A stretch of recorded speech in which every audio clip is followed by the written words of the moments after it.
Friends, വാഴയ്ക്കത്തൊലിയുടെ വിശേഷങ്ങൾ എന്ന് നമുക്ക് നോക്കാം. ഇത് കുറച്ച് വാഴയ്ക്കത്തൊലിയാണ്. വീട്ടിൽ ഉപ്പേരി ഉണ്ടാക്കിയപ്പോൾ എടുത്തു വെച്ച കുറച്ച് വാഴയ്ക്കത്തൊലിയാണ്. ഇത് വെച്ച് ഞാൻ നിങ്ങൾക്കൊരു പുതിയ ഡിഷ് ഉണ്ടാക്കുന്നത് എങ്ങനെയാണെന്ന് പരിചയപ്പെടുത്താം.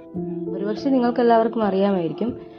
അപ്പം നമ്മൾ ഈ വാഴയ്ക്കത്തൊലി നന്നായിട്ടൊന്ന് കഴുകിയെടുക്കണം. അതിനുശേഷം നമ്മൾ തോരൻ പരുവത്തിന് അരിഞ്ഞെടുക്കുക. നല്ലതായിട്ട് അരിഞ്ഞ് വൃത്തിയാക്കി എടുക്കണം. അപ്പോൾ ആദ്യം നന്നായിട്ട് ചെറുതായിട്ട് ഇങ്ങനെ കുനുകുനാ അരിഞ്ഞെടുക്കുക.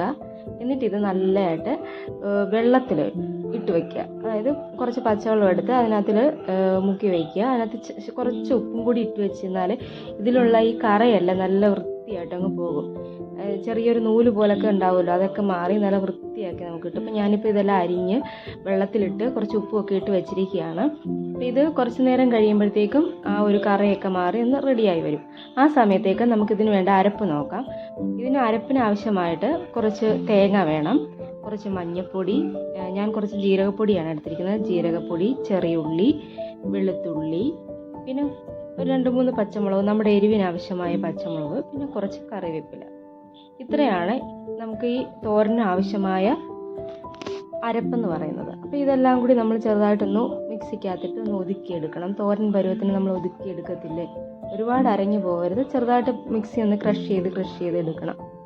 അപ്പോൾ ആ സമയം ഞാൻ ഇതിൻ്റെ കൂടെ ചേർക്കാനുള്ള വേറൊരു സാധനമുണ്ട്. അതെന്ത് ഇൻഗ്രീഡിയൻസ് ആണെന്ന് നമുക്ക് നോക്കാം. കുറച്ച് വൻപയറാണ്. നമുക്ക് വൻപയറോ ചെറുപയറോ നമുക്ക് ഇഷ്ടം അനുസരിച്ച് ഉപയോഗിക്കാം.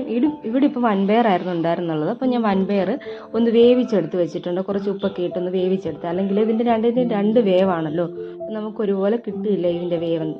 അപ്പോൾ ഞാൻ കുറച്ച് പയർ നന്നായിട്ടൊന്ന് വേവിച്ച് കുറച്ച് ഉപ്പൊക്കെ ഇട്ടാണ് വേവിച്ചത്, എടുത്ത് വെച്ചിട്ടുണ്ട്. അങ്ങനെ നമ്മുടെ അരപ്പും ഞാനിവിടെ പാകമാക്കി വെച്ചിട്ടുണ്ട്. അതായത് തേങ്ങയും വെളുത്തുള്ളിയും പച്ചമുളകും എല്ലാം കൂടി നല്ലതായിട്ട് ഒതുക്കി എടുത്ത് വെച്ചിരിക്കുകയാണ്. നമ്മുടെ അരപ്പ് സെറ്റായിട്ടുണ്ട്. ഇതിനോടകം തന്നെ ഞാൻ ഈ വാഴയ്ക്കത്തൊലിയില്ലേ, അത് നന്നായിട്ട് കഴുകി വൃത്തിയാക്കി എടുത്തിട്ടുണ്ടായിരുന്നു. അത് ചെറുതായിട്ട് ഞാനൊന്ന് ചെറിയ ആ കഴുകിയ വെള്ളം മാത്രം വെച്ചാൽ അതിനകത്തൊരു വെള്ളം ഊറി വരത്തില്ലേ, ആ വെള്ളത്തിൽ മാത്രം അത് ഞാൻ ചെറുതായിട്ടൊന്ന് വേവിച്ച് വെച്ചിട്ടുണ്ട്. അപ്പോൾ ഇതിൻ്റെ എല്ലാം കൂടി വേവ് ഒരേ പാകമാകും, അല്ലെങ്കിൽ പിന്നെ എല്ലാം പല വേവാകുന്നത് കൊണ്ട് പെട്ടെന്ന് ഇതാകും. അപ്പോൾ ഞാൻ ചീനച്ചട്ടി അടുപ്പേ വെച്ചു. എന്നിട്ട് എണ്ണ ഒഴിച്ചേക്കുകയാണ്. എണ്ണ ചൂടായി വരുമ്പോഴത്തേക്ക് നമുക്ക് അതിനകത്തേക്ക് കടുകിട്ട് പൊട്ടിച്ച്, ഞാൻ കടുക് നന്നായിട്ട് പൊട്ടി വരട്ടെ.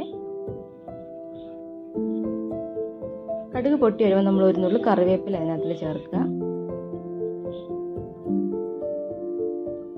അപ്പം കറിവേപ്പിലയും കടുകും മൂത്ത് വരുമ്പോഴത്തേക്ക് നമ്മൾ വേവിച്ച് വെച്ചിരിക്കുന്ന ഈ പയർ ഇതിലേക്ക് ഇട്ട് കൊടുക്കുക. നന്നായിട്ട് ഇളക്കി കൊടുക്കണം. എണ്ണയും കടുകും കറിവേപ്പിലയും എല്ലാം കൂടി ഒന്ന് മിക്സ് ആക്കിയിട്ട് നമ്മൾ ഈ വേവിച്ച് വെച്ചിരിക്കുന്ന വാഴയ്ക്കത്തൊലിയും കൂടി ഇട്ട് കൊടുക്കുക. അപ്പം ഇത് ഈ കറയൊക്കെ മാറി ചെറുതായിട്ടൊന്ന് വേവിച്ചെടുത്തതുകൊണ്ടാണ് ഈ ഒരു നിറത്തിലിരിക്കുന്നത്. എന്നിട്ട് നമുക്കിതിലേക്ക് നമ്മൾ ഒതുക്കി വെച്ചിരിക്കുന്ന ആ അരപ്പും കൂടി ഒന്ന് ഇട്ട് കൊടുക്കാം.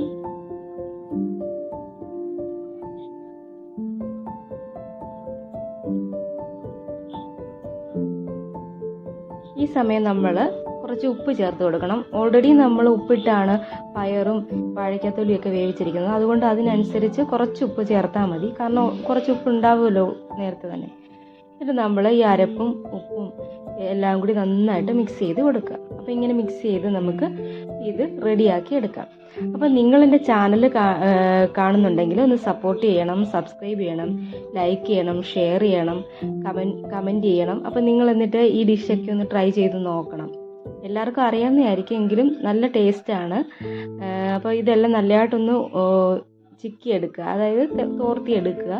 അങ്ങനെ നമുക്കിത് നല്ല വൃത്തിയായിട്ട് ചിക്കി എടുക്കാം. ഇപ്പം നല്ലതായിട്ട് തോർന്ന് കിട്ടിയിട്ടുണ്ട്. അങ്ങനെ നമുക്കിതൊരു പാത്രത്തിലേക്ക് മാറ്റാം. കണ്ടില്ലേ, സ്വാദിഷ്ടമായ വാഴയ്ക്കത്തൊലി പയർ തോരൻ. അപ്പം ലൈക്ക് ചെയ്യണേ, ഷെയർ ചെയ്യണേ, സബ്സ്ക്രൈബ് ചെയ്യണേ മറക്കല്ലേ. D4